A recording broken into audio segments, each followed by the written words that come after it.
Hey everybody, it's Emily. Today is Sunday, June 10th. I think it's probably above 70 degrees at this point. It's probably 75-ish. Jerry accidentally broke our outside thermometer last week when he was mowing. It was hidden under the roseberry bush, and he didn't even realize he'd broken it. I discovered it the next day, so yeah, I'm estimating the temperature right now, but here's the deal. I want to try something, and I'm not guaranteeing that I'm going to continue this, but I thought I'd like to try during the growing season, instead of doing weekly updates of the garden, doing a weekly vlog instead, where I just show you a little bit every day what I'm working on in the garden, and along the way I can show you, I'll show you how things are growing and etc. And part of the vlog will be changes I've made. So I'm going to try that. It'll start on Sunday and be done on Saturday, and maybe upload it on Sunday or Monday. I'm not sure, but yeah, I'm gonna give that a shot. So far, thank you to you subscribers who commented, who responded to my video where I was asking for your input. It's not unanimous, but it's almost unanimous that people want to hear about my simple and sustainable lifestyle, and also tips generally, so not just specifically garden. So the garden vlog will be just during the main growing season, and that's not going to be all. I'm going to go back to talking about natural remedies and, simple living, frugal stuff, all that kind of stuff. So thank you all for your input. That's the direction I'm going to be taking this channel. Well, let's get on with today's vlog. I've got something going on right now in the garden I want to show you, and then something that needs to be done. So let's get going before it gets too hot and too sunny.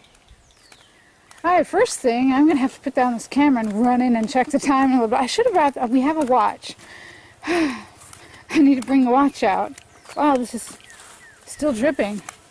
Look, still dripping from when I filled it up. And I took the hose out just as soon as I started seeing it drip.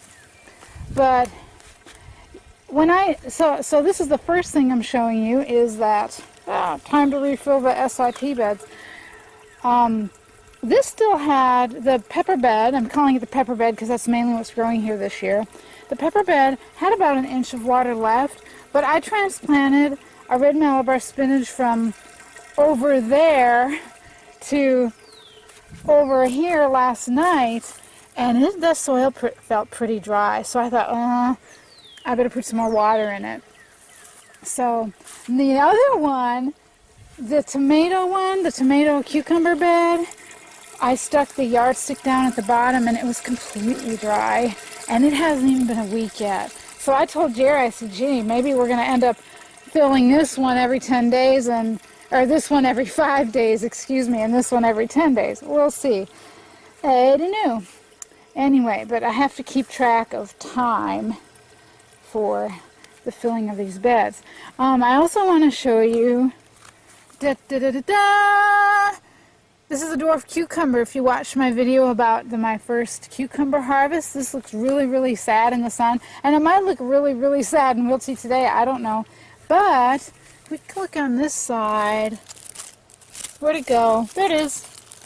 Ta-da! It has a flower, which wasn't there when I transplanted it. So it's definitely living. It's definitely starting to grow.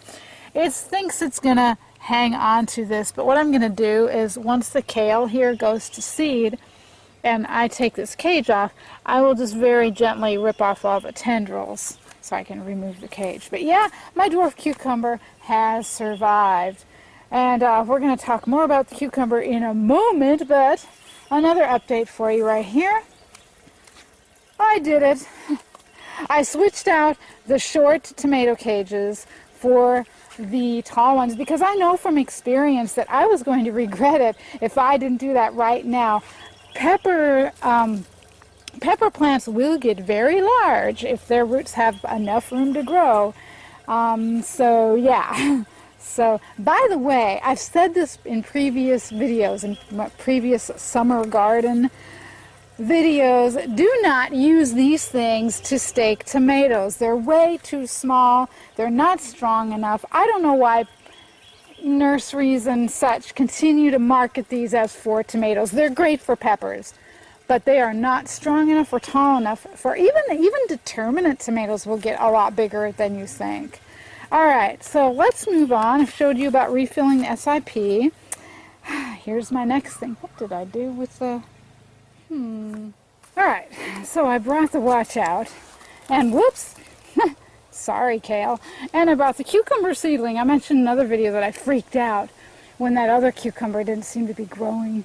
But I remembered, you know, y'all, it's been a couple years since I've had a summer garden. I just forgot. Whenever I grow a melon or a cucumber, the first few usually shrivel up and die off, and then they produce like crazy. So I don't really need this plant, but I hate wasting seedlings. It's a thing with me. So I'm going to do one of two things. The ideal thing is going to be to get this pepper out of here, because I originally was going to have another cucumber plant here, and it would grow down and grow up that trellis. Will it interfere with those peppers? Maybe a little bit, but I mean, I can control where the cucumber goes. So I'm going to dig in here and see how, you know, if the root system is already really extensive and I can't get it out with pretty much destroying the plant, I'll just leave it as is, and I'll plant the cucumber over in the SIP bed. So, let's see. Whoa. I might need the spade. I think I need the spade to dig around in there. Alright, I messed around with there and the spade for a little bit. When I started to pull it up, I could hear roots breaking, and it sounded like they were at least down to the middle of the bucket. And I don't really need this plant, but just like I can't stand getting rid of seedlings, I don't like killing plants that are, you know, just for no good reason, just because I don't really need them, you know. It'll produce food, and hey, we have a new freezer, right? We have an extra freezer, so I have room for lots of frozen pepper now. So I'm going to go with what I was originally going to do, and that is plant this cucumber right here with the kale, and I'm hoping the kale is going to hurry up and produce seeds for me. If it doesn't, well, I'll just have to take the cage off, you know, and hopefully the bugs won't get to them. But I'm going to plant the cucumber there, and I'm going to let it grow down there. I'm going to train it to go to, but it'll just drop like that, crawl across here, and then and get it to go up, see, so it'll still kind of get on the trellis. We'll just have to watch our step walking across this carpet. So that's what I'm going to do right now. So the tomato cucumber SIP bed is still getting filled up. It's been almost a half hour. It took 23 minutes for this bed to start overflowing, and it's been, yeah, almost a half hour for the other one. So probably at least another 10 minutes. But here is the cucumber seedling. I need one thing though before I put the cage back on. I'm going to put some cardboard around it to keep the soil underneath moist. So let's do that real quick. Oops, I was wrong. It only took like, I think, 3 more minutes. Yeah, that's the danger in the SIP beds. If you just don't stand there and watch like a hawk, you do end up wasting some water. So I need to go look at the watch right now and remember how long it took to fill up a completely dry SIP bed. Now so it wasn't too bad. So this bed obviously isn't perfectly level because there's no water coming out of this little pipe, and our neighbor's yelling in the background if you hear him. So so it wasn't too bad. At least I didn't overflow it so much that this started going. Alright, let's look at the watch. So yeah, it only took, so let's see. It started at 7:47. to 8:17 would be half an hour. So it was about 35 minutes. So let's try to remember 35 minutes to fill a completely empty SIP bed that's 10 by 3.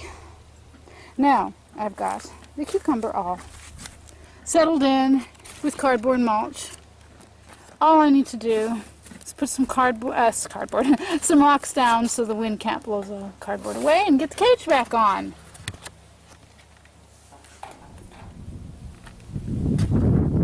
Okay, if we're very quiet, we'll not scare that lizard. See that lizard? Sunning himself on the rock. Or herself.